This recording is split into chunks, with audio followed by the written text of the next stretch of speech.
construction biyyattiin gaagaa construction irra heddummaatti yoo sana keessa seenee hojjedhee dheeni ofii isaatii wabii ta'e kolateraala tokko malee ammallee yeroo lammaffaaf sababa kiyyaa riskii fudhate namni sun miiliyoona 10 liqeesse birri miiliyoona 10 sirra liqeeffattee jechuudha haa taatuuti ammoo namoonni tokko maal jechuu jiran Hacaaluu Hundeessaa birri miiliyoona 20 mootummaan Dr. Abiy Ahmed yookaan paartiin bilisiginnaa kennitee fi birri sun fudhachuuf Hacaaluu Hundeessaa agreementii san mallatteessan akka jedhanitti birri suniin fudhattee ittiin incallista birri suniin qabsoo keessatti sirba gaaytan ta'e qabaatu abba guyyoo birriin gurgurtee jedhan kanaafuu acee waa butattee jirta keessa namaan beektu keessa qabuteen namaa kenniteedhaan beekta otoo maallaqa akkasiiti wayyaanee nuu kenniti bar maa qarree du'aarra deemnaare amma sana kan qarree du'aarra deemee riskii amma sanaa fudhachaa ture sana Dr. Abiy angorra bahe yookaan immoo Oromoon tokko yoo angorra bahe miiliyoona 20 naa liqeessa yookaan lafa naa kenna yookaan maaloo naa kenna mana naa kenna konkolaataa naa bita jedhee osoo yaade wayyaaneen akka ajaa'ibaatti naa ofariin kunis ture amma yoo haasofte of dhaaduu ta'a beekta garuu immoo ijoolleen ragaa baatu jirti bara wayyaaneen jirtu daninnatiin manallee sitta natta agarsiiste konkolaatallee natta agarsiiste kaan burraayyuutti kantiibaatti dhaqaati maaloo godhaafi jedhame qondaalonni mootummaan OPDO keessa jiran kan amma jiran warri gurguddaan kana quba qabu beekta yeroo sanallee nama dide amma akkamitti namummaan Dr. Abiy isa biteera naan jedhe inni faddaala ture jidduutti dallaala ture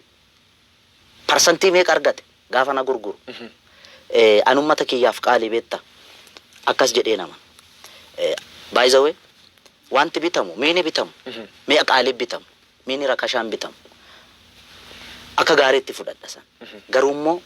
mootummaan Dr. Abiy na bituu hin danda'u okay yookaan OPDO dhaabni kamu yoo sammuun kiyya na ajaje malee bilisiginnaa jedhe dhaaba Oromoo warra mormu kamiyyuu keessa jedhe namni tokkoon yoo fedhiin Hacaaluu yoo keessi Hacaaluu murteeffate tole jedhe malee asiin miti asiin na murtaa keessa Hacaaluu tol jedhe no akkamitti tol jedha warri bilisiginnaani gadi baanii Hacaaluu binnee turre agreementii akkasii waliin qabna akka inni afaaniin hin dubbanne kana goone irra jedhanii gadaa baanii haa dubbatan har'as borus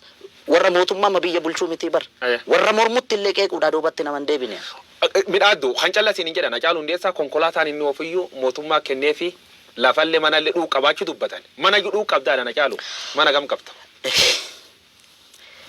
alam ganaattan jiraadha isin kiraa keessa jiraadhan almost mana kireeffadheen jiraadha garuu jaarrachuun koonoo yoo rabbi jedhe agamma man hin qabdu mana hin qabu konkolaataan hin qabu konkolaataa amma oofu sana dura diasporaan naabite akkamitti naabite an biyya kanatti beektaa eddan konsertii hojjedhe maallaqa argadhe an albama kiyya hojjedhe waggaa lamaan booda biyya keessatti akkan hin hojjamne hojjechuu qofa miti miidiyaa TV Oromiyaa irratti illee akka sirbi koo tokkichi hirran dabarre uggurame carraa Ameerikaa ittiin bahu argadhe Ameerikaa Awurooppaa Kaanaadaa Awustiraaliyaa irra deeme ummanni biyya alaa jiru naafaa jiraatu by the way kadhaa miti kanan deeme biyya alaas dandeetti kiyyaanan deeme ummanni konsertii kiyya seene Hacaaluu gargaarraaf osoo hin ta'in Hacaaluu waan jaalatuuf Hacaaluudhaan entertain taana jedhee seene ani immoo ummanni sun jaalala inni naa ibse hamilee inni naa kenne qofaa miti maallaqa seenee kaffalee seenee na laale Kaanaadaa deemee tuurii otoo gochaa jiru asii biyya raanatti bilbilan abbootiin qabeenyaa Oromoo gara nama 5 moo 6 7 ta'us danda'u beekan maallaqa walitti buusanii surprise na gochuudha